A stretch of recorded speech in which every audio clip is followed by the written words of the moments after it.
première de la saison en top 14 et à Amédée Domenech pour Brive face à La Rochelle. Des brivistes invaincus chez eux face aux Rochelais et qui sont même allés gagner à Marcel de Flandre en match amical en juillet dernier. L'entame est âpre et fermée à l'image de ce tampon rochelais. Les Maritimes qui récupèrent le ballon. Mais le demi-mêlée, Jean-Victor Goyot est chahuté, pénalité pour La Rochelle. Celle-ci est jouée vite par Lévani Botia, le troisième ligne fidjien qui s'échappe avant de prolonger au pied pour Arthur Retière à la lutte avec Samuel Marquez. Mais l'arrière rochelais gagne son duel et file aplatir le premier essai du match accordé après arbitrage vidéo.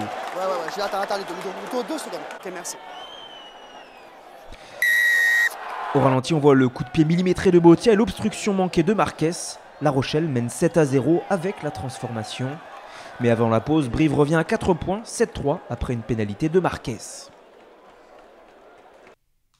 Au retour des vestiaires, Brive est rapidement à 14 après un carton jaune pour Benjamin Lapère. La Rochelle en profite avec ce lancement amorcé par James, la double sautée jusqu'à Retière qui perce avant de servir Gabriel Lacroix, l'ailier de poche qui amuse toute la défense et libère son arrière d'une passe à une main pour le deuxième essai rochelais de la partie, le doublé pour Arthur Retière. Un mouvement magnifique, le seul du match qu'on ne se lasse pas de regarder et qui permet aux Maritimes de prendre le large 12-3.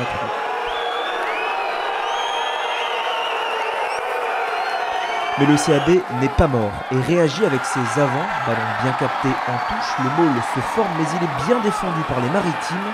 On décide donc d'insister dans l'axe et la séquence va être longue et les brivistes vont donc s'armer de patience. Koyama Ibolé en remet une couche dans l'axe et tombe à 5 mètres de la terre promise. Un véritable travail de sape et de patience des avants brivistes qui ont l'avantage en cours indiqué par M. Ruiz.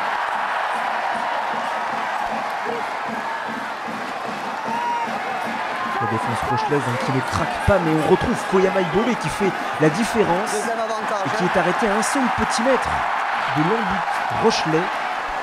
Et c'est finalement Carlen Assiejvili qui est à la conclusion dans cette ultime pick and go. Un premier essai corrézien en force qui permet au CAB de revenir à 2 points des Rochelais. Mais la joie et l'espoir seront de courte durée car après le renvoi, Mathieu Hugalde se fait contrer son dégagement et Alexis Balès va marquer le 3e essai rochelais du match.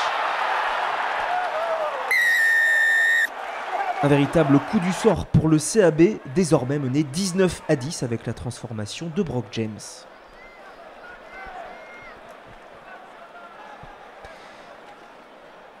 Les supporters rochelais peuvent exulter car le score ne bougera pas. La Rochelle démarre sa saison sur les chapeaux de roue avec une première et précieuse victoire à l'extérieur.